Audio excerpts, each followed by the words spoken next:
लाशें, एक नहीं पूरी 18 लाशें पटना शहर के बीचों बीच। ऐसे ऐसे दृश्य हैं जिन्हें देख के मजबूत से मजबूत इंसान तक का दिल दहल जाए। हम आपको दिखा रहे हैं आखिर ये है क्या? सामूहिक हत्या, नरसंहार या फिर कुछ और? सर, आसपास के लोगों को बहुत बदबू आ रही थी। उन लोगों ने पुलिस को फोन किया। सर, फॉरेंसिक वालों को बुला लिया, वो लोग भी आ गए। तो मीडिया वालों से पता नहीं कहां से मालूम पड़ गया, वो लोग पहुंच गए।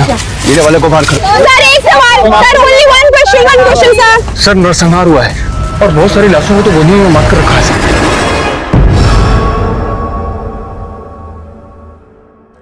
मई 2018 पटना शहर के गोडाउन में मिली वो 18 लाशों का भयानक मंजर आज भी मेरी जहन में ताजा है। उस वक्त मैं पटना के पाटलिपुत्र पुलिस स्टेशन में पोस्टेड था और यकीन मानिए ये मेरे करियर का सबसे चुनौतीपूर्ण केस था। एक ही जगह 18 लाशों का मिलना। क्या ये मामला नरपिशाच कांड, सामूहिक आत्महत्या या नरसंहार था? कुछ समझ में नहीं आ रहा था। जैसे जैसे इस केस की परतें खुलती गई वैसे ये और भी ज्यादा उलझता गया और यकीन मानिए ये तो सिर्फ शुरुआत थी।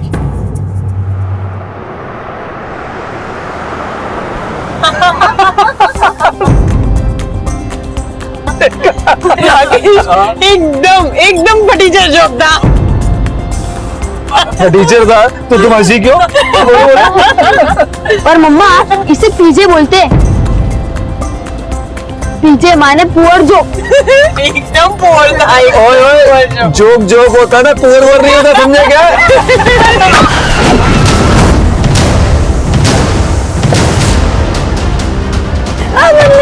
मन्ने हमारा बच्चा मर गया। सांसें चल रही हैं, हम इसे हॉस्पिटल लेके जा सकते हैं। पागल मत करो, हॉस्पिटल, फिर पुलिस, फिर कोर्ट कचहरी। रुको। अरे इसे नहीं छोड़ो दे। चलो दिमाग खराब, चलो गाड़ी में बैठो। वो मर जाएगी। अरे चलो चलो गाड़ी में बैठो।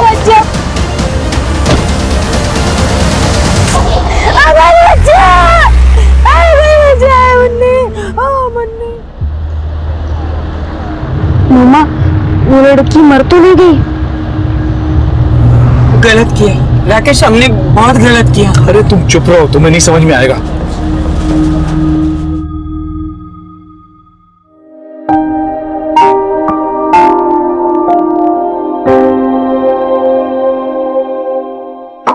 खा लो, इसमें प्रोटीन और विटामिन है। हमें नहीं खाना ये। नहीं खाना? अगले हफ्ते डिस्ट्रिक्ट लेवल का टूर्नामेंट है। हमें नहीं जीतना और मेडल। हम बोर हो चुके हैं प्रोटीन विटामिन खा खा के। हमें पूरी खाना है, पराठा खाना है, बर्गर भी तो खाना है और सेहत का सत्यानाश करना है। याद है ना तुम्हारा ड्रीम? तुम्हें पीटी उषा बनना है, याद है ना? खा लो चुपचाप। हमें नहीं बनना पीटी उषा, और वैसे भी वो औरत है और मैं लड़का। चुपचाप से खा लो वरना पापा को बोल देंगे। हेलो, सब ठीक है घर पे? हाँ घर में तो सब कुछ ठीक है। मैं क्या बोल रही हूँ, आप आज थोड़ा जल्दी घर आ जाइए ना। मुझे तो अभी भी लग रहा है कि हमें उस माँ बेटी को लेकर अस्पताल जाना चाहिए था। हमने बुरा किया ना। तुम वही वाला बात लेकर अब तक बैठी हो। अरे भूल जाओ सब और नीलू पर ध्यान दो।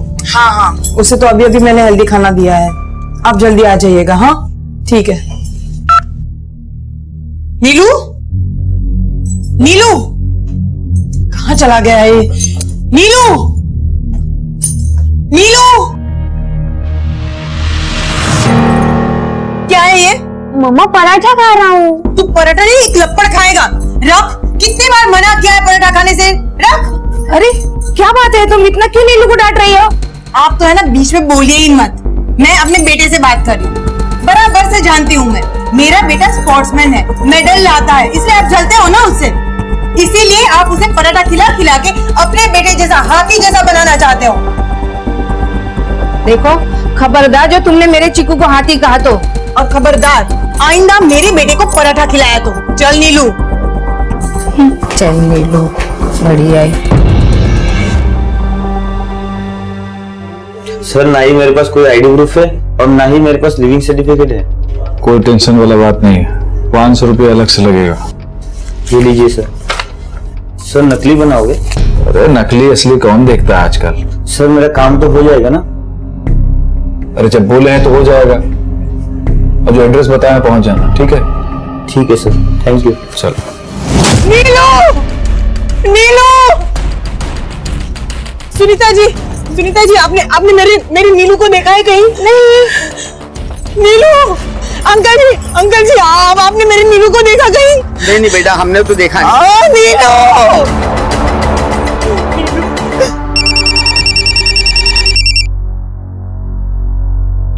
राकेश, नीलू कहीं नहीं मिल रहा है। हाँ? मैं स्कूल लेने गई थी, वो वहाँ पर नहीं है।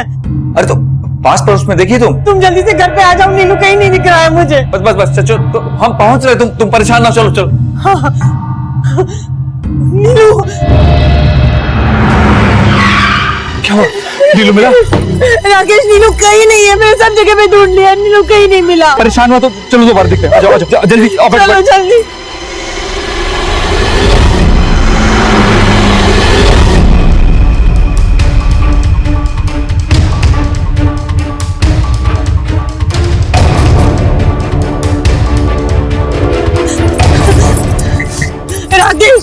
राकेश, हम कब से नीलू को ढूंढ रहे हैं, वो मिल ही नहीं रहा है। चलो ना, हम पुलिस स्टेशन चलते हैं। क्या सोच रहे हो? पुलिस के अलावा हमारे पास और कोई चारा नहीं। तुम चलो ना, और अगर तुम नहीं आओगे तो मैं अकेली जाऊंगी। सुन, एक काम कर, मैं चलता हूँ तुम्हारे साथ, लेकिन पुलिस के सामने उस एक्सीडेंट के बारे में बात मत करना। तुम जल्दी से चलो। आ जाओ।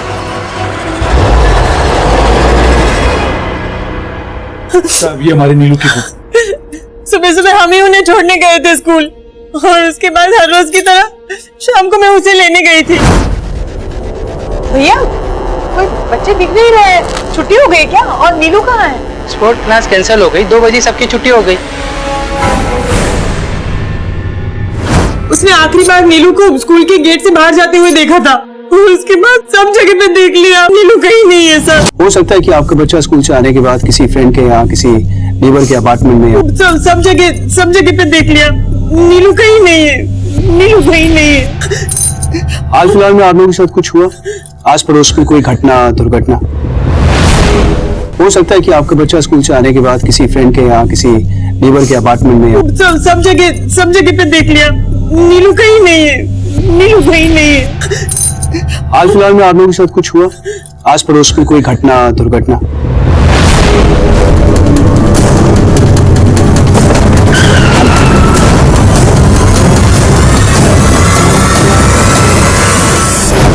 दुर्घटना माने? मेरा मतलब किसी के साथ लड़ाई झगड़ा, शिकवा, शिकायत, कोई शक किसी पे? नहीं साहब, किसी पे कोई शक नहीं। आप फिक्र मत कीजिए, हम छानबीन शुरू करते हैं। सुरेश सर, सारे नाकोस को अलर्ट करो, और हाँ, इस बच्चे की फोटोज हर जगह सर्कुलेट कर दो। और एक काम और करो, इनकी बिल्डिंग के आसपास एक राउंड देख लो, हो सकता है किसी ने बच्चे को दोपहर के बाद देखा हो। क्या नाम बताया आपने बच्चे का? Neelu. Full name? Nilesh Ojha. Note down. Nilesh sir. देखिए, आप फिक्र मत कीजिए, मिल जाएगा आपका बच्चा।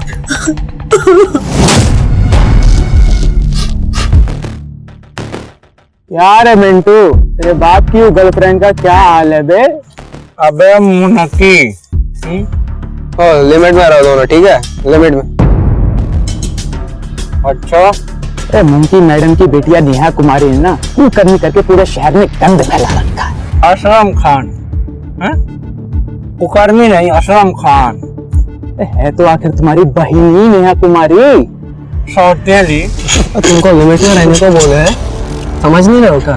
अबे सच्चाई से कहाँ भागोगे? वादा क्या कर रहे हो? अरे भैया, काहे उत्पात फैला रहे हो?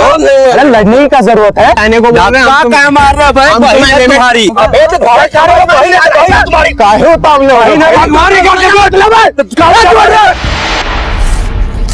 यहाँ पे साइन कीजिए। वैसे क्या लगता है आपका? बेटा है मेरा।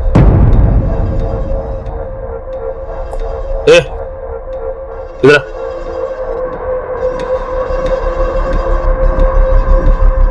साइन कर इधर।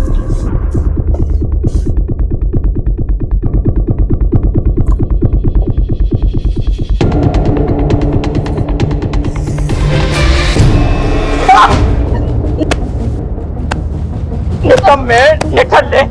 मारा पीटी करके क्रिमिनल बनना चाहता है तू? ये छोड़िए, अरे ये सब तुम्हारा भी जिम्मेदारी है, हमारा बस ऑलरेडी लिमिट। मम्मी को टच भी किए ना तो ना बाप रहेंगे ना हम बेटा। क्या बोला? इज्जत? हाँ, इज्जत, बड़ा इज्जत वाले हैं आप।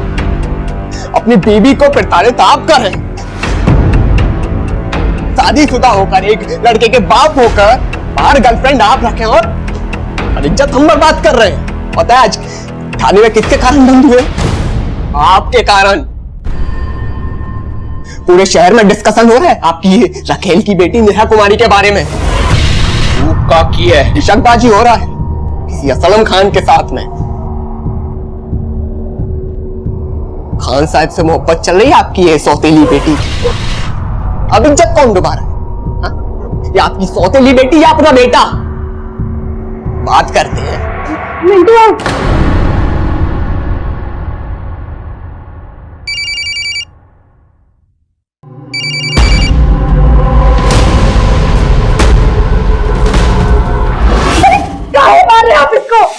पूछो इससे। अरे इससे पूछो काहे मार रहे हैं, बताएगी तुमको। हम इससे काहे पूछे? आपसे पूछ रहे हैं ना। इस जवान बिटिया को कोई ऐसे मारता है का? हम इनकी बिटिया नहीं है। अरे हमारी बेटी होती तो गर्दन उतार के धरती पे धर देते।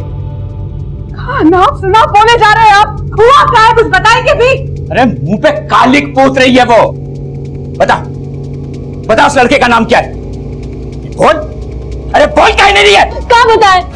हमको क्या पता किसके बारे में बात कर रहे हैं? असलम खान। आया कुछ याद? बॉयफ्रेंड है इसका। उससे आपको क्या करना है? मतलब पीछे किया। और जबान खुल गया तुम लोगों का। अरे नाली में से उठा के महल में रखे तुमको, भूल गए सब? कुछ नहीं बोले हम, याद है सब। इसीलिए इतना प्रेम दिए हैं आपको, इतना सम्मान दिए हैं। और इस बार बात हमारी बिटिया के सम्मान कर, इसकी फ्रीडम का है। फ्रीडम? शादी करके दिखाओ से तुम दोनों को उसी नाली में फेंक के आएंगे जहां से उठा के लाए थे। तब पूछना हमसे फ्रीडम का मतलब, समझाएंगे अच्छी तरह से। फ्रीडम चाहिए। सुनिए,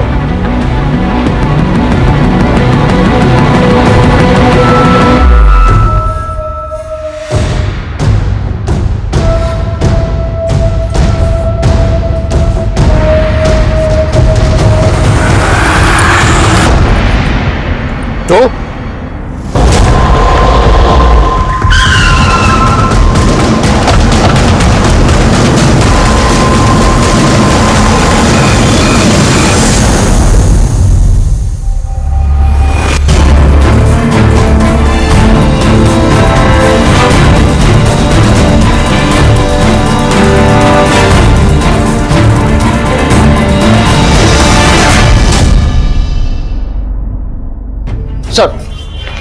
सर हमने नीलेश के आसपास में पूछताछ की सकती,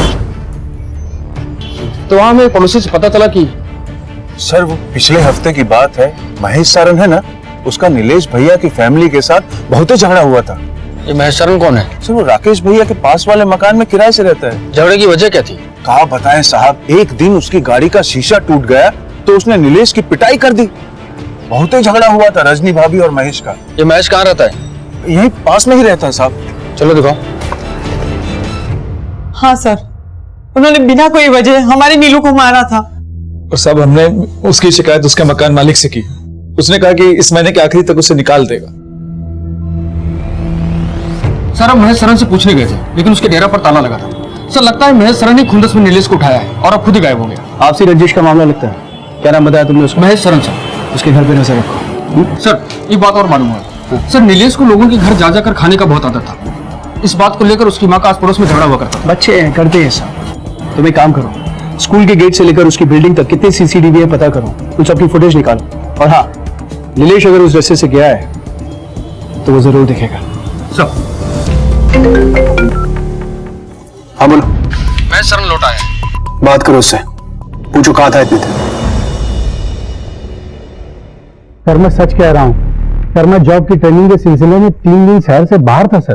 ट्रेनिंग के सिलसिले में या फिर नीलेश की किडनैपिंग के सिलसिले में? सर मेरा नीलेश की किडनैपिंग में कोई हाथ नहीं है, आप चाहें तो पूछा हमने तेरे मामले में। उसका नीलेश भैया की फैमिली के साथ बहुत ही झगड़ा हुआ था। उन्होंने बिना कोई वजह हमारी नीलू को मारा था। सबका यही कहना है कि नीलेश तुझे खोटी आंखों नहीं सोता था, क्यों? सर ऐसी कोई बात नहीं है, एक बार नीलेश ने मेरी गाड़ी का कांच तोड़ दिया था तो मैंने भी गुस्से में आके उसे थप्पड़ लगा दिया, इससे ज्यादा मैंने कुछ नहीं किया सर उसके साथ में। ठीक है, लेकिन हमारी परमिशन के बिना शहर के बाहर मत जाना। देख रहे हो तिवारी साहब? सर सर ये लोग आपसे कुछ बात करना चाहते हैं।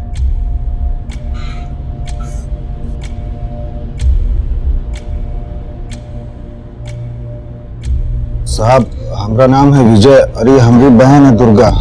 साहब हमारे बहनोई गोपाल मिश्रा और भांजा मिंटू 2 दिन से गायब है, कहीं पता नहीं चल रहा साहब। आखिरी बार आप लोग कब मिले थे उनसे?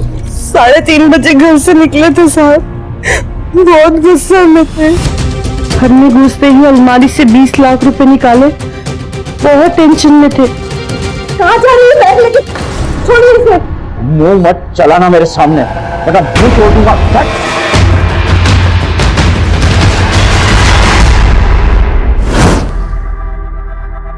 क्या काम करते हैं आप लोग? साहब मेरे पति का मनी वेंडिंग का बिजनेस है साहब, और मेरे भाई का पान का दुकान। साहब वो हमारा पान का दुकान का सेटअप भी जीजा जी ने ही करा के दिया था। कारोबार में किसी के साथ कोई झगड़ा झंझट लफड़ा? नहीं साहब, उनका हिसाब बहुत साफ साफ रहता था और बहुत सुलझे हुए इंसान है साहब। तो गोपाल जी के पीछे पीछे मिंटू गया, कैसा संबंध है दोनों में? गलती मिंटू अगर नहीं है साहब, अब आप ऐसा काम करेगा तो फिर बताइए। कैसा काम? बेटा के सामने माँ को मारेगा, दूसरी औरत से संबंध बनाएगा तो। किसके साथ संबंध है? काहे नहीं बताइए किसके साथ संबंध है? साहब इसी बात पे दोनों का झगड़ा हुआ था साहब। मुनकी की बेटी नेहा असलम नाम के किसी लड़के के प्यार में पड़ गई थी साहब। जब ये बात मिंटुआ ने अपने बाप को बताने की कोशिश की तो बहुत मारा साहब उन्होंने चप्पल से। अच्छा, तो ये मुनकी आपके पति की दूसरी औरत थी? हैं? ऑफिस में रिसेप्शनिस्ट थी साहब वो तो। जवान औरत फंसा ली हमारे पति को, और इन्होंने तो ये भी कहा कि उससे शादी भी कर ली उन्होंने। साहब उसकी ना बुरी नजर थी हमारे पति के पैसे पे। सर जीजा जी इसीलिए उसको 20 लाख रुपए दिए होंगे। तो आपको शक है कहीं मुनकी ही गोपाल जी को? हाँ साहब, वो बुझा गए थे उसकी बुरी नीयत को। पता नहीं किस बात पे ब्लैकमेल कर रही थी उनको। फोन पे फोन आ रहे थे उनके मोबाइल पे। गोपाल जी का नंबर दीजिए। नंबर लो। 99 36 41 41। सारी डिटेल्स निकालो जल्दी। सर ठीक है, आप लोग सारी डिटेल्स लिखवाइए, जानकारी मिलते ही इत्तला करते हैं।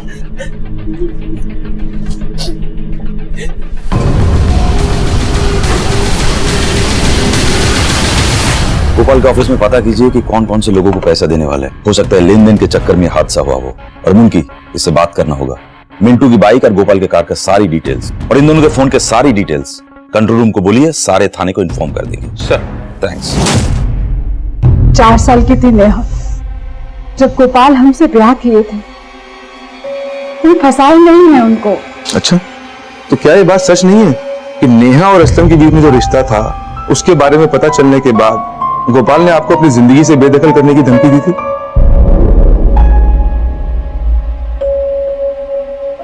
हाँ दी थी, पर हम मना लिए थे उन्हें। कमाल कर दिया आपने, एक तीर से 2 निशाने लगा दिए। आपके हाथ में जायदाद भी लग गई और असलम के प्यार का रास्ता भी साफ हो गया। देखिए हम ऐसा कुछ नहीं किए हैं, और पैसे का लालच हमको नहीं उस मिंटू को है जिसके बाप ने उसको जायदाद से बेदखल कर दिया है। दुर्गा की मेहरबानियों से जिंदा है वो नशेड़ी। वैसे आप दोनों गोपाल से आखिरी बार कब मिले थे? जी वो जब हम दोनों को मारने की धमकी दिए थे, बस उसी दिन आखिरी बार देखे थे उन्हें।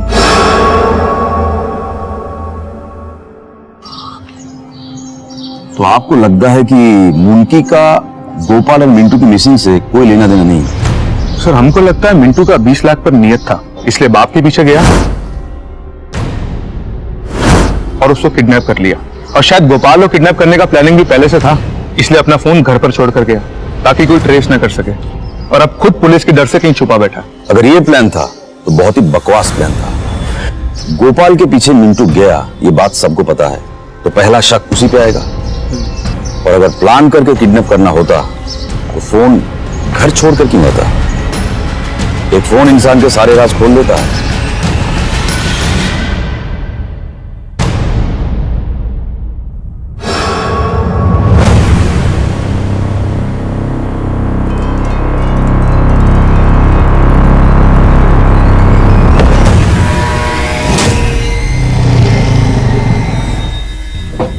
सर गोपाल मिश्रा के कॉल रिकॉर्ड्स आ गए। कुछ मिला? हाँ सर, गोपाल मिश्रा के कॉल रिकॉर्ड से तो लगता है कि उसका फोन आखिरी बार पटना बाईपास के आसपास ही स्विच ऑफ हुआ था। ये इस नंबर से बहुत सारा फोन हुआ है गोपाल के नंबर पे। जी सर।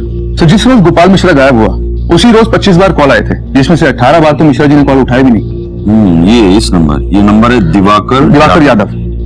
कॉल किया था इसको? जी सर किया था, लेकिन सर इसका फोन बंद आ रहा है। और सर इस आदमी का एड्रेस कंकरबाग कॉलोनी का है, बाकी डिटेल्स पता कर रहे हैं। जल्दी पता करो, मुझे लगता है इस आदमी का पूरा इन्वॉल्वमेंट है इस काम में। जी सर।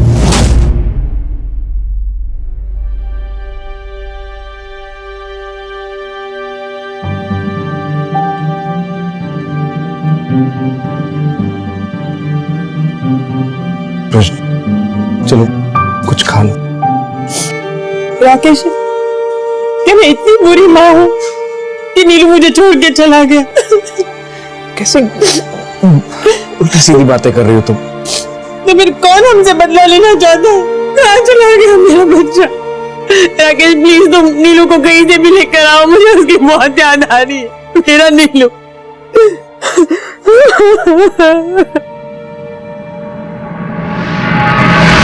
सर नीलेश के क्लास के बच्चों से एक बहुत अजीब बात पता चली। सर नीलेश क्लास में अक्सर महंगी चीजें लाया करता है,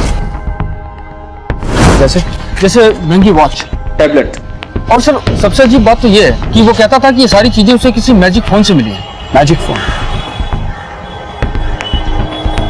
तो नीलेश के गायब होने की वजह ये मैजिक फोन तो नहीं?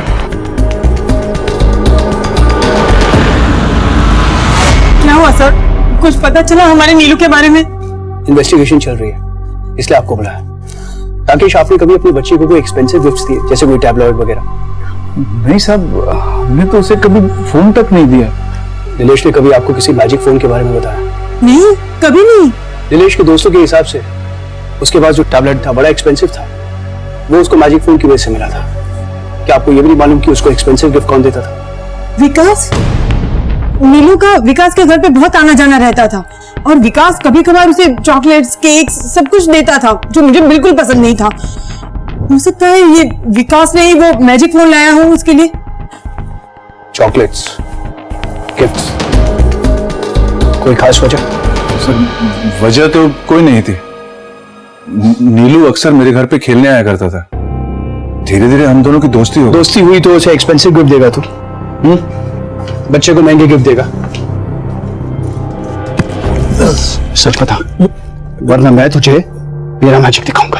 हाँ सर, मैंने उसको गिफ्ट दिए थे। तो बता वो मैजिक फोन का। मुझे कुछ नहीं पता सर। नीलेश के हिसाब से उस मैजिक फोन की वजह से उसे टैबलेट मिला था। सच बोल। बताता हूँ सर, बताता हूँ। नीलू अक्सर वक्त बे वक्त मेरे घर पे खेलने आया करता था। एक दिन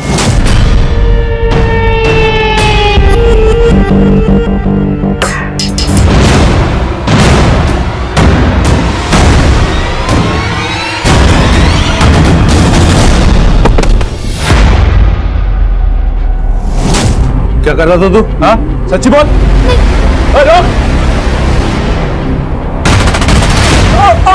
पिछली बार जब तुझसे पूछा था तो सच क्यों नहीं बोला तू? बोल। सर मैंने नीलू को डरा धमकाकर फोन लेने की बहुत कोशिश की, लेकिन बच्चे को डराएगा तू? इसलिए तूने उसके माँ बाप के सामने अच्छा बनने का नाटक किया, इसके साथ दोस्ती बनाई ताकि जब तू ये कांड करे तुझमें कोई शक ना करे। नहीं सर, नहीं सर, मेरी बात का विश्वास कीजिए सर, नीलू के गायब होने में मेरा कोई हाथ नहीं है। आप चाहे तो क्रॉस चेक कर सकते हैं सर। सुरेश सर, चल चल।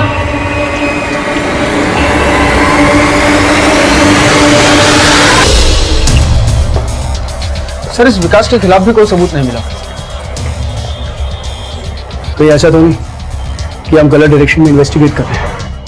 कई क्राइम्स में ऐसा हुआ है कि बच्चों के साथ क्राइम बच्चों ने किया है। नीलेश एक होनहार लड़का है, एक अच्छा एथलीट है। तुम उसके स्कूल में जाके पता करो कि कोई बच्चा उसका दुश्मन तो नहीं था। सर मैजिक फोन की बात सामने आते ही हमें लगा कि इस बार क्रिमिनल पकड़ा जाएगा और राकेश और रजनी को उनका खोया हुआ बेटा वापस मिल जाएगा। लेकिन विकास के साथ कड़े इंटरोगेशन के बाद भी हमें कोई भी पुख्ता सबूत नहीं मिला और हमारी इन्वेस्टिगेशन वहीं लौट गई जहां से हमने शुरू की थी।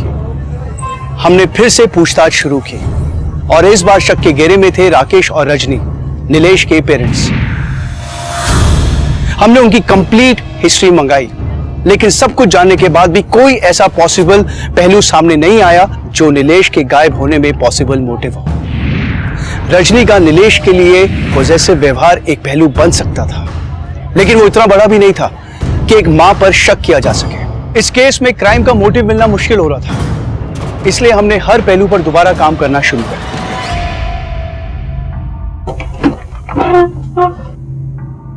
सर मैंने मिंटू के दोस्तों से पूछताछ की, पर उनका मिंटू और गोपाल के केस से कोई लेना देना नहीं।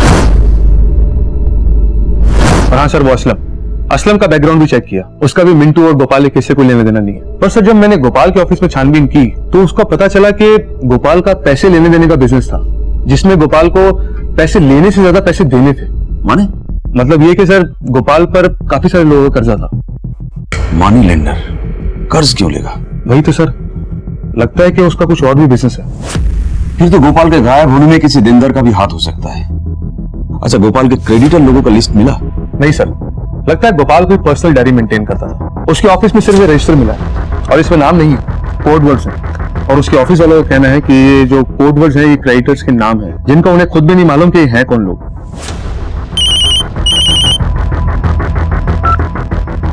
हेलो सर, दिवाकर को मैंने अभी अभी पटना सिटी के एक लॉज से पकड़ा है। वही दिवाकर जो लगातार गोपाल को फोन कर रहा था। ले आओ उसको।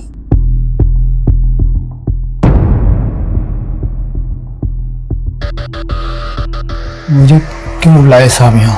कैसे? ठीक है सर। पानी पिएगा? अरे सीधा बैठ, सीधा बैठ।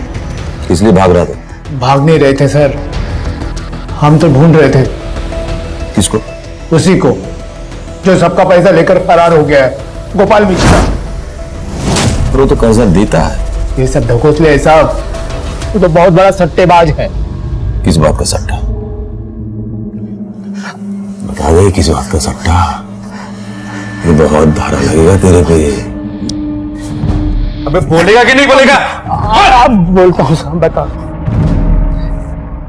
क्रिकेट का बुके है साहब, वो क्रिकेट पे सट्टा लगाता है वो।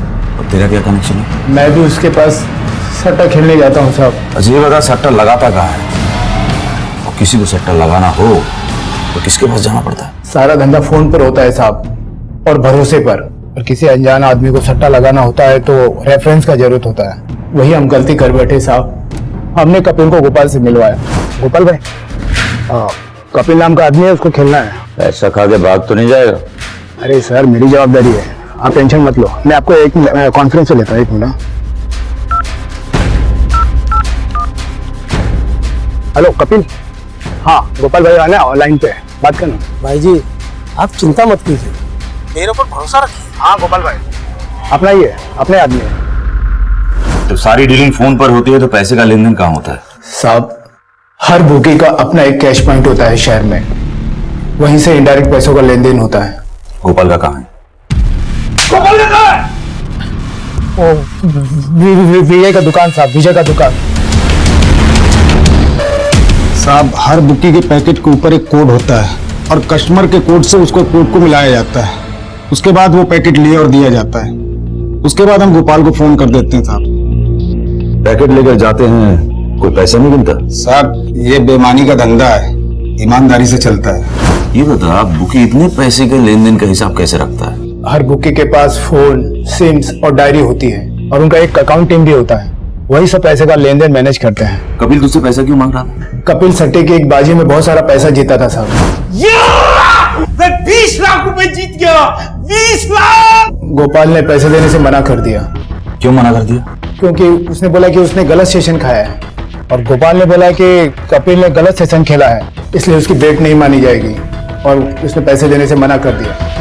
अब साहब कपिल मुझे धमकी देने लगा, अगर पैसा नहीं दिया तो पैसा हमको देना पड़ेगा। अब बताइए साहब, इतने सारे पैसे मैं कहां से देता? फिर हमने तय किया कि उसको कहीं से भी बाहर से धर पकड़ेंगे उसका कॉलर। अरे पागल हो गया क्या? किधर है हमरा और कपिल का 20 लाख रुपया? देता है तिल्ली फाड़ दे तेरा। दिवाकर बाबू, 20 लाख रुपया है, चुनिया बादाम नहीं है जो पॉकेट में रख के घूमेंगे। हम वादा करते हैं कल शाम को 4 बजे उसी जगह पैसा देंगे। ठीक है, कल वही इंतजार करेंगे। अगर शहर से भागा या कहीं कुछ गड़बड़ किया तो साला तेरा 20 लाख के साथ तेरा जान भी मारेंगे, समझ लेना। फिर हम वहां जाकर 2 घंटे क्या साहब 5 घंटे तक उसका वेट किए, लेकिन मिश्रा नहीं आया साहब। बाद में हमें पता चला कि हमारे जैसे बहुत सारे लोगों ने बेटिंग में पैसा लगाया था और किसी को पैसा वापस नहीं दिया। बताइए साहब, 20 लाख रुपए हम कहां से लाते? कपिल तो हमारी जान मार देगा।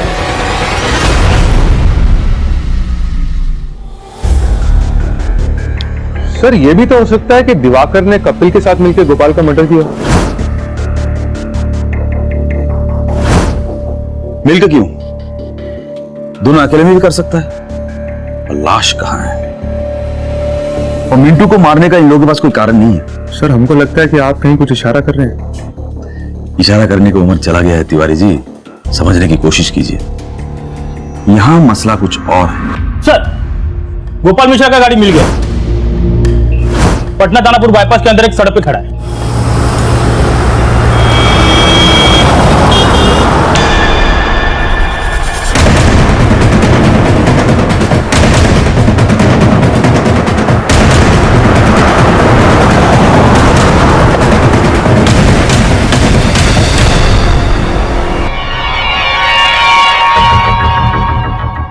इन ब्लड सैंपल का डीएनए रिपोर्ट्स निकलवाइए जल्दी। जी सर। सर पर एक बात मुझे समझ में नहीं आई, यह पटना से इतनी दूर बाईपास से 3 किलोमीटर अंदर गोपाल मिश्रा क्या करने आया होगा? या तो किसी ने लाया होगा या फिर किसी ने बुलाया होगा। आपके कहने का मतलब है कि अपहरण? मतलब गोपाल मिश्रा को उसी की गाड़ी में किसी ने किडनैप किया, यहां लेकर आया और उसका मर्डर कर दिया। पर इसमें एक पेच है। क्या सर? बॉडी मारा तो बॉडी किधर है? कोई अपने साथ बॉडी लेके क्यों जाएगा? सर पर यह भी तो हो सकता है कि गोपाल मिश्रा का एक्सीडेंट हो गया हो और उसे कोई नजदीकी अस्पताल में लेके गया हो। यह भी तो हो सकता है कि गोपाल मिश्रा खुद किसी को मार के यहां से भाग गया हो। इस कार में किसके साथ क्या हुआ है वो ब्लड सैंपल का डीएनए रिपोर्ट्स आने के बाद ही पता चलेगा। गलती है राकेश, हम दोनों की गलती है। हमारे बुरे कर्मों की वजह से आज हमें हमारे नीलू के बारे में कुछ पता नहीं चल रहा है। पता नहीं वो कहाँ होगा। अगर हम उस दिन माँ बेटी को लेकर हॉस्पिटल गए होते ना तो ऐसा नहीं होता। सांसें चल रही हैं, हम इसे हॉस्पिटल लेके जा सकते हैं। अरे तो नीलू को और उस एक्सीडेंट को क्यों जोड़ रही हो? उनका रिलेशन क्या है? किस बात के लिए जोड़ रही हो? वो दोनों चीजें आपस में जुड़ी हुई है, तुम समझ नहीं रहे हो। राकेश मुझे लगता है कि हमें जाकर उस माँ बेटी को मिलना चाहिए। तुम चलो ना प्लीज, हम उनको मिल के आते हैं। रजनी कहाँ ढूंढेंगे उन्हें? और अगर वो मिल भी गए ना तो एक नई मुसीबत खड़ी हो जाएगी। मैं बोल रहा हूँ तुम्हें नहीं आना है तो मत आओ, पर मैं उन लोगों को ढूंढ के रहूंगी। अरे रजनी बात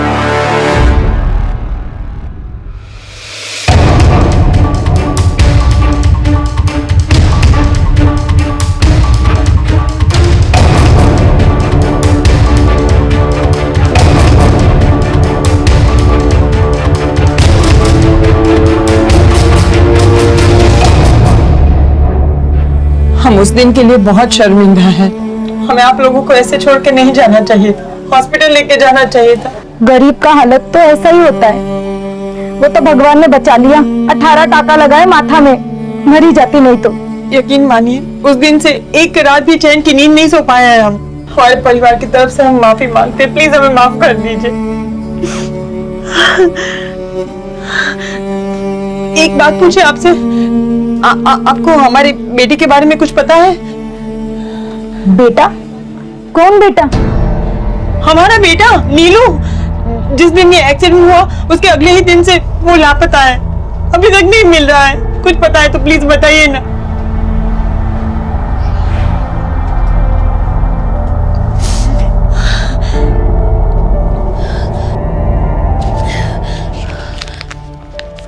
ये रखिए, रखिए, काम आएंगे। सुनिए, कर्म का फल तो भोगना ही पड़ता है।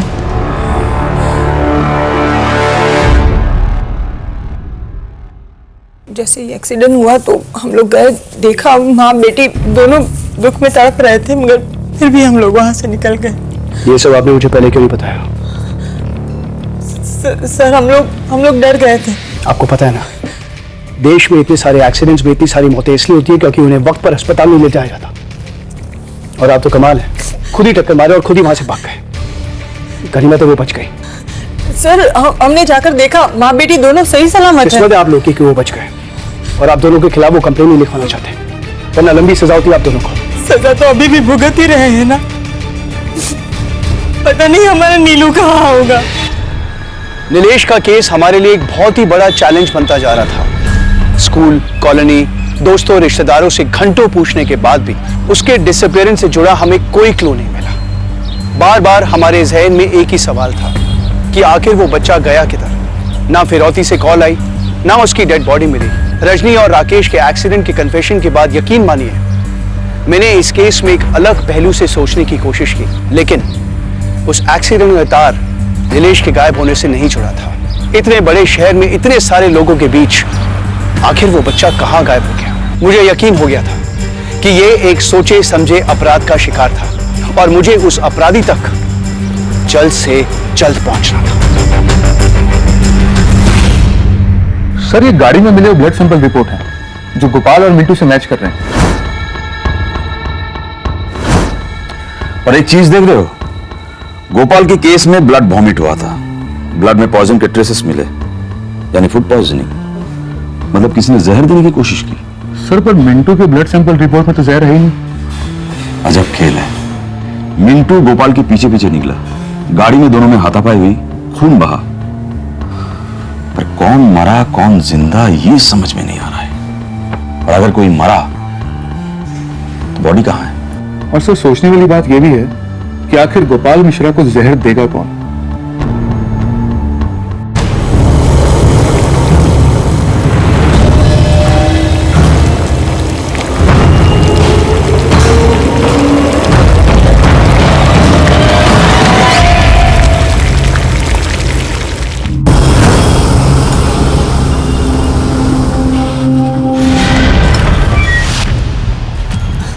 साहब, हमारा वो पड़ोसी हामिद अपने बेटा को मारकर कब्रिस्तान में गाड़ दिया है पीछे। किधर? शेखपुरा में साहब।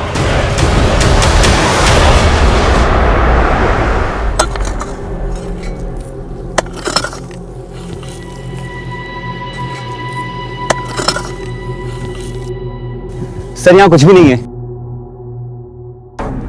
काय बॉडी बोल। साहब, हम यही दफनाए थे, हम अपना बेटा को नहीं मारे, गलती से। दिन भर गली मोहल्ला में दौड़ता रहता था, एक और अक्षर नहीं पढ़ता था, 3 बार एक के क्लास में फेल हुआ। कल उसको बोले हम कि घर जल्दी जाकर पढ़ने बैठ जाना, तो हमसे बहस करने लगा। बस हमारा माथा घूम गया। बगल में डंडा पड़ा था, उठा के 4 ठो मारे और मार के उसको कोठरी में बंद कर दिया। फिर रात में हम उसको खाना देने गए तो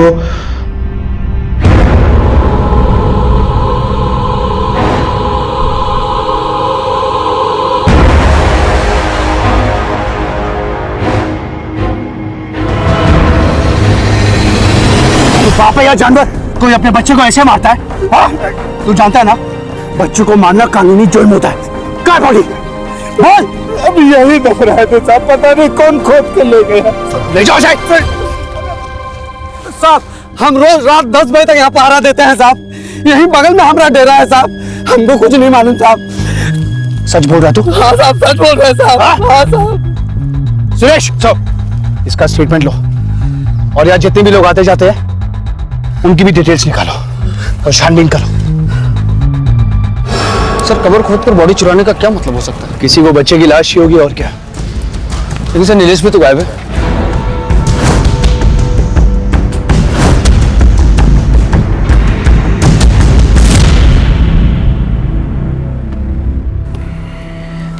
दिवाकर ने कहा कि गोपाल उसे पैसा देने 11 तारीख शाम को उस फ्लैट पर आने वाला था।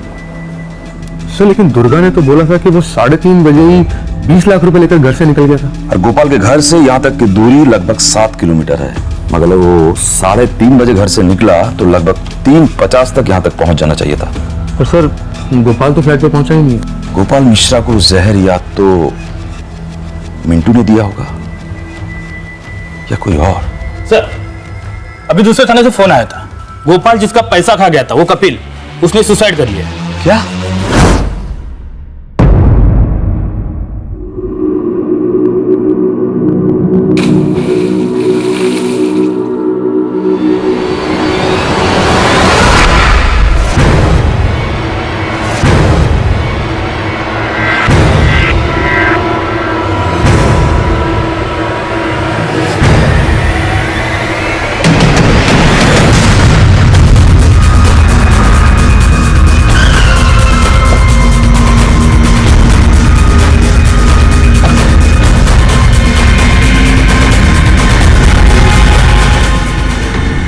सर तो हामिद का बेटा बब्बन है जो कब्र से गायब हुआ था। बच्चे की लाश को कब्र से निकालकर कोई तालाब में क्यों फेंकेगा, समझ में नहीं आ रहा। किसने देखा इसकी लाश को सबसे पहले? सर मैंने देखा।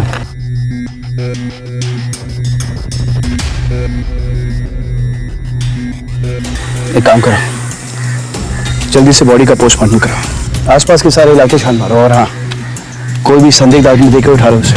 सब इन सब की स्टेटमेंट ले लो, खासकर इसकी। नीलेश के केस को सॉल्व करने के दौरान हमारे सामने एक और अजीब सा केस आया। एक 12 साल के बच्चे की लाश कब्र से गायब हो गई और अगले ही दिन वो एक नजदीकी तालाब में मिली। भला कोई बच्चे की लाश को कब्र से निकालकर तालाब में क्यों फेंकेगा?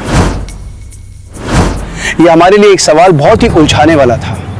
या तो एक बहुत बड़ा अपराध था, एक महज सनक, या बदला लेने का एक घिनौना तरीका। नीलेश के गायब होने के बाद उसी के हम उम्र बब्बन की लाश का गायब होना, हम दोनों केसेस में एक लिंक को ढूंढने की कोशिश कर रहे थे। और इससे पहले हमारी इन्वेस्टिगेशन एक डायरेक्शन में पहुंचती, हमारे सामने एक और घिनौना केस आया जिसके बारे में हमने सोचा भी नहीं था।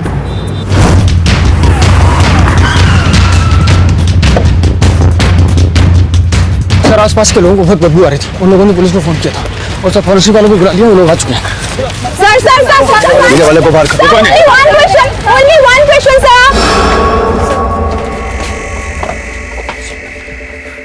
सर नरसंहार हुआ है। लेकिन मारा यहाँ नहीं गया, यहाँ से मारकर फेंका गया है। जी सर। सर फर्श पर कहीं ब्लड नहीं है और ना ही कहीं कोई हथियार नजर आ रहा है। वही तो कह रहे हैं, मर्डर कहीं और हुआ है, सिर्फ डंपिंग यहाँ हुई है। जैन सर। जी सर। जी I know sir. Jain sir.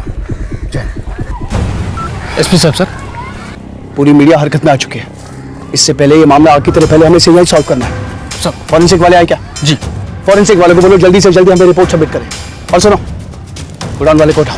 Sir ये गुत्थी अब पुलिस की रातों की नींद उड़ाने वाली है। कैमरामैन रमेश दुबे के साथ मैं पूनम। सर गोडाउन में मिले 18 लाशों में से 12 लाशें 12 से 16 साल तक के बच्चों की हैं, जो अलग अलग एरिया से हैं। मतलब साफ है, अलग अलग जगहों से लाशों को उठाकर एक जगह डंप कर दिया गया।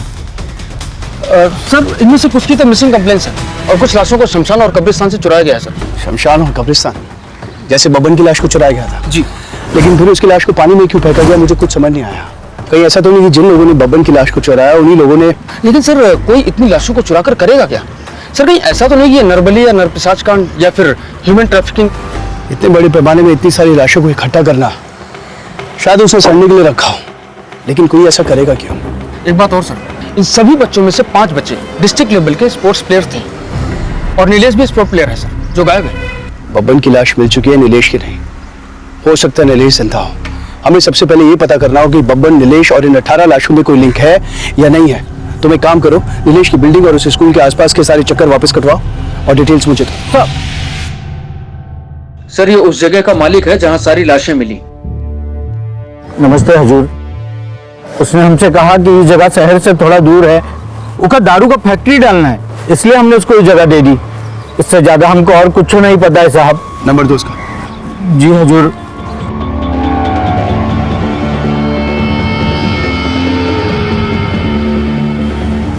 करो सर। रुको, अगर वो क्राइम में इन्वॉल्व है तो हमारे कॉल से अलर्ट हो जाएगा वो। तुम सिर्फ उसकी लोकेशन ट्रेस करो और एक एक मिनट मुझे अपडेट करो। चल।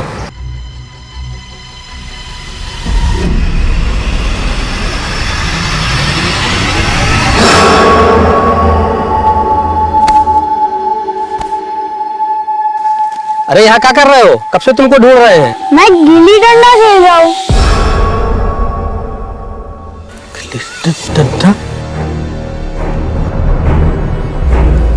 ये हड्डी कहाँ से लाए हो?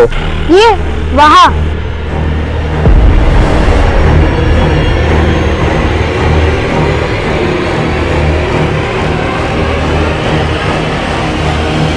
एक काम करो, तुम दूसरा कुछ खेलो, हम अभी आते हैं।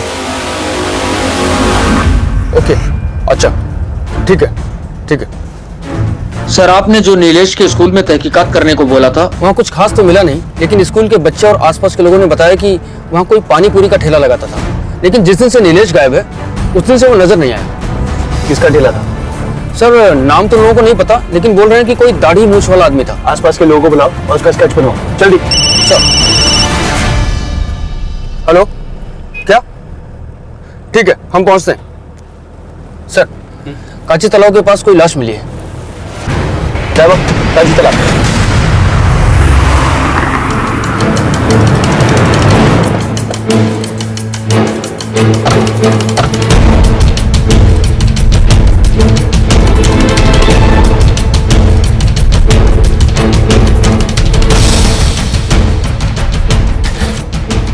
गुप्ता यादव, आसपास देखो कुछ मिलता है क्या?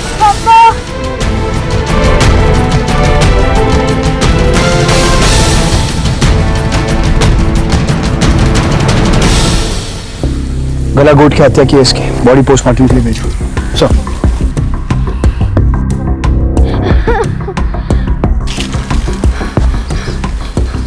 क्या हुआ था? मैं उधर गुल्ली डंडा खेल रहा था और फिर पापा आए और फिर हड्डी लेके गए। हड्डी? हाँ। कहाँ से मिली हड्डी? उधर।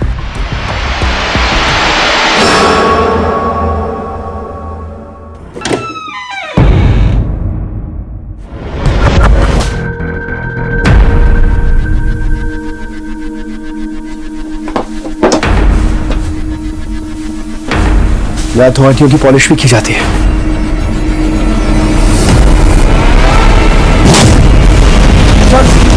इधर देखिए।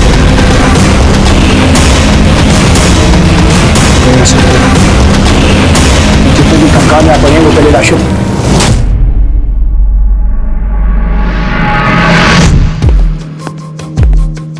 सर। यस सर, आपने जो फॉरेंसिक रिपोर्ट मंगवाई थी गोपाल और मिंटू के केस में, वो आ गई है। खून में एकोनाइट नाम का जहर मिला है और इस रिपोर्ट के मुताबिक 5 ग्राम जहर दिया गया है। 5 ग्राम एकोनाइट एक आदमी को 20 से 25 मिनट में मार सकता है और किसी नशीले पदार्थ में मिलाकर दिया जाए तो 10 से 15 मिनट ही काफी है। अच्छा, जो कॉल डिटेल्स निकालने के लिए बोला था, निकाला?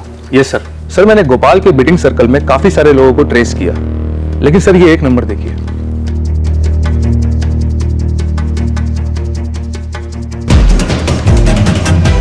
बुलाओ उसको। सर।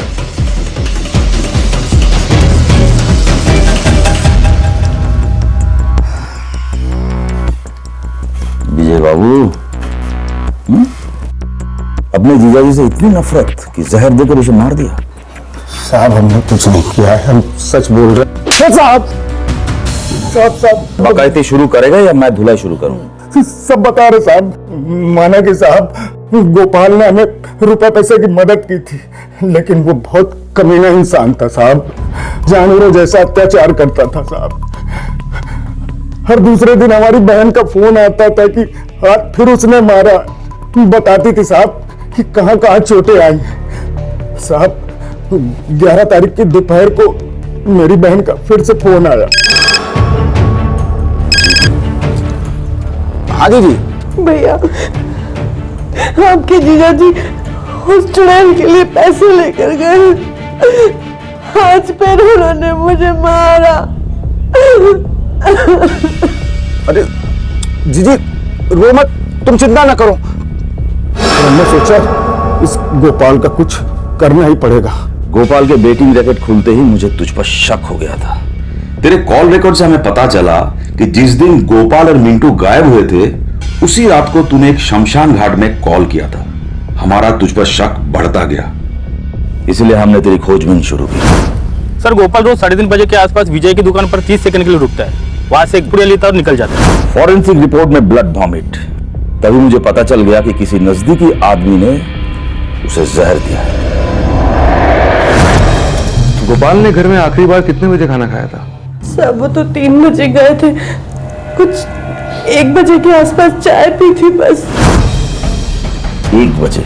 अगर उस चाय में जहर होता तो गोपाल की मौत 15 मिनट बाद यानी 1:15 तक होती, लेकिन फॉरेंसिक रिपोर्ट के मुताबिक गोपाल की मौत 3:45 पर हुई थी। गोपाल का घर उस फ्लैट की दूरी लगभग 20 मिनट की है, यानी बीच में ही कुछ खाने से उसकी मौत हुई थी। और इस रास्ते के बीच सिर्फ तेरी दुकान की दुकान। साहब हम बता रहे हैं साहब, गोपाल हमेशा की तरह फिर हमारी दुकान से की गोली लेने आया और मैंने उसकी गोली में जहर मिला दिया। उसके बाद वो निकल गया।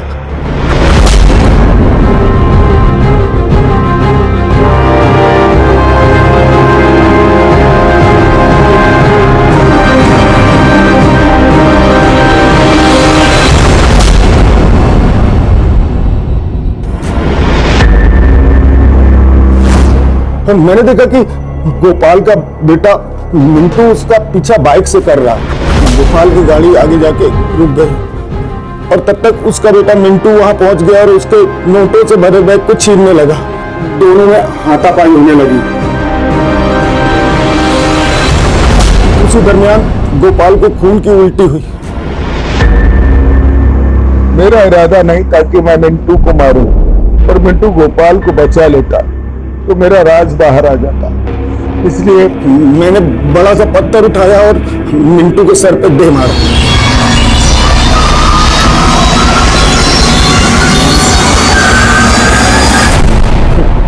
और फिर दोनों की लाशें गाड़ी में रख के मैं निकल गया। साहब दोनों को मार दिया, उन लाशों का क्या किया? साहब दोनों की लाशें लेके हम शमशान गए। वहां पे मैंने जलाने की कोशिश की तो देखा चौकीदार ने हमें देख लिया और फिर मैंने उसको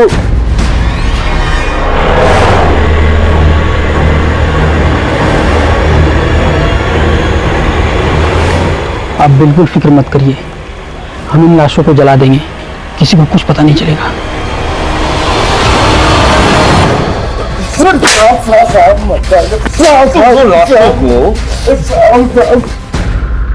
बिना अंतिम संस्कार के जला दी।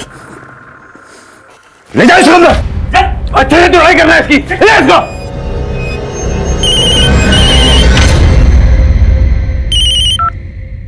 हेलो, क्या? अभी आता हूं। गोपाल और मिंटू के केस में एक नया ब्रेक थ्रू।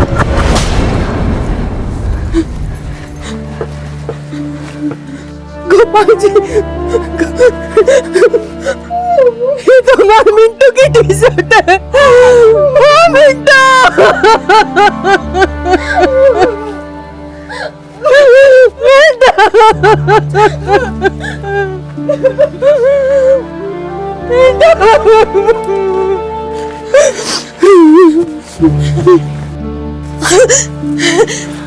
नहीं है, हमारे नीलू के कपड़े नहीं है इसमें नीलू के कपड़े नहीं है, नहीं नीलू के कपड़े नहीं है इसमें। क्रिमिनल जो भी है, बस उसके क्राइम करने का तरीका बहुत ही अलग और घिनौना है। एक के बाद एक लाशें आ रही हैं, बस इसके बीच का कोई लिंक नहीं मिल रहा है। कोई तो होगा जिस लिंक को जरूर जानता है। गोपाल और मिंटू की बॉडी तो शमशान के गार्ड ने जला दी थी, फिर वो बॉडीज यहाँ कैसे आई? मुझे डबल पैसे मिल रहा था साहब, इसलिए मैंने बॉडी बेच दी साहब। सर उन लाशों को एक आदमी को बेच दिया था। ये रहा साहब उसका नंबर।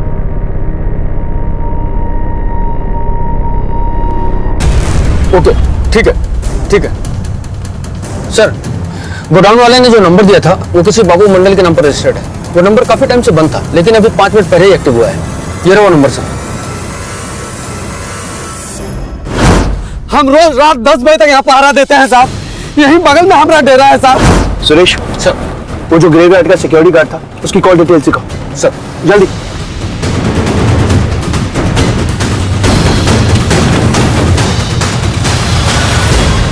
That's it. नीलेश और बबन के बेसिंग के बीच इस आदमी का हाथ है। देखो ये। हेलो हेलो, मैं अविनाश सिंह बोल रहा हूँ। हाँ, मैं आपको एक नंबर भेज रहा हूँ। जी।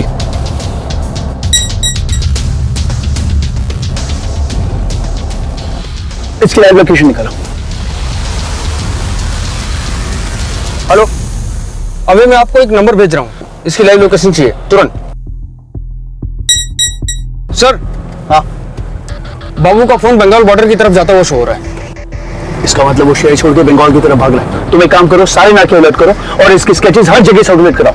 सर, गाड़ी घुमाओ, कम फास्ट।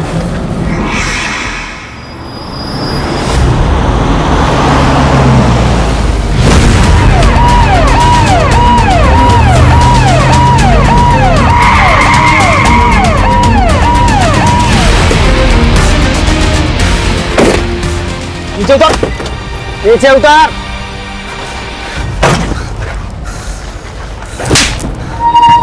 ले जा से। चल चल इधर चल। खोलो से।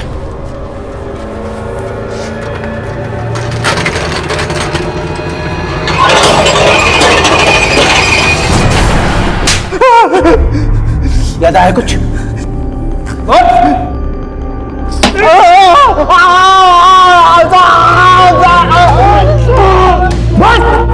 हम गैर कानूनी ढंग से हड्डी और कंकाल बेचने का धंधा करते हैं साहब। साहब, हर साल इंडिया से 20 से 25 लाशें विदेशों में भेजी जाती है साहब, खासकर पड़ोसी देशों में। कहाँ से मिलती है हड्डियाँ?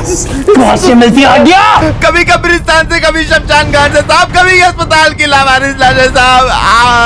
हमें जब भी लाशों की जरूरत होती साहब, हम इन सब जगहों में जाते और वहाँ के मैनेजर और नर्स, कंपाउंडर गार्ड सब हमसे मिले होते साहब। 500 से 2000 रुपए में बेच देते हैं लाशें साहब।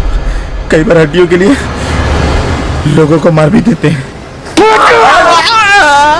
साहब।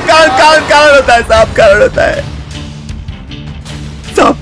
12 से 15 साल तक के जो बच्चे होते हैं ना साहब, स्वस्थ बच्चे, उसके स्केलेटन की ज्यादा डिमांड होती साहब, खासकर विदेशों में। स्वस्थ बच्चे को मारना मुमकिन नहीं होता ना साहब, तो एजेंट हमें 4 गुना ज्यादा कीमत दे देते हैं। बॉडी को डालता है साहब। बॉडी को डिकम्पोज करने के लिए साहब या तो एसिड में डाल देते हैं या नदी में मछली को खाने के लिए छोड़ देते हैं साहब। जब उसका मांस निकल जाता है तो ढांचा निकाल लेते हैं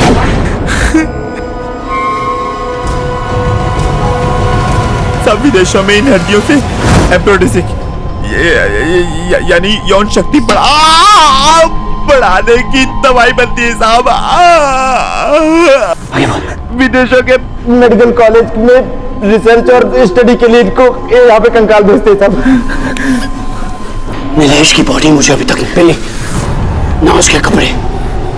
मैं उम्मीद कर रहा हूँ कि नीलेश अभी तक जिंदा है।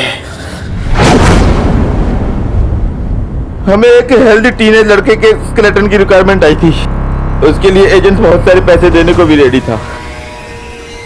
अच्छा ये बताओ, सबसे तेज कौन भाग सकता है? नीलू।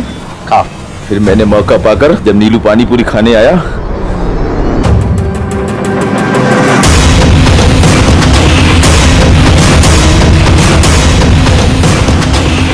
घर जाते वक्त नीलू रास्ते में बेहोश हो गया साहब। उसकी हड्डी तो कब का विदेश एक्सपोर्ट कर चुके हैं साहब।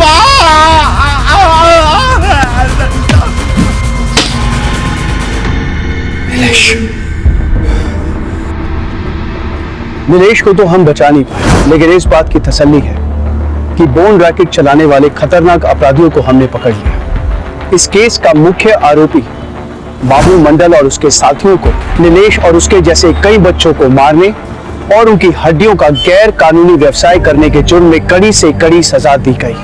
विजय और हामिद, उन्होंने अपना एक अपराध छुपाने की कोशिश में एक बड़े अपराध में सहयोग दिया और उसकी उन्हें कड़ी से कड़ी सजा दी गई। आज भी राकेश जैसे कई लोग हैं जो पुलिस को कुछ भी बताने से कतराते हैं। आज भी बाबू मंडल जैसे कई लोग हैं जो आम लोगों की कमजोरी और डर का नाजायज फायदा उठाते हैं। अगर सही वक्त पर पुलिस को अपराध और एक्सीडेंट की रिपोर्ट मिल जाए तो वो अपराध कभी पनपेगा ही नहीं। इसलिए हमारी आपसे दरख्वास्त है कि हमें सही वक्त रहते आपके आसपास कोई भी अपराध या एक्सीडेंट हो तो उसकी तुरंत रिपोर्ट लिखवाइए। हर अनजान नजर से रहे सतर्क और देखते रहे क्राइम पेट्रोल दस्तक, क्योंकि हमारा मकसद सिर्फ बताना नहीं, बचाना है। जय हिंद। इस तरह के और भी एपिसोड देखने के लिए हमारे चैनल को सब्सक्राइब करें और बेल आइकन दबाना ना भूलें।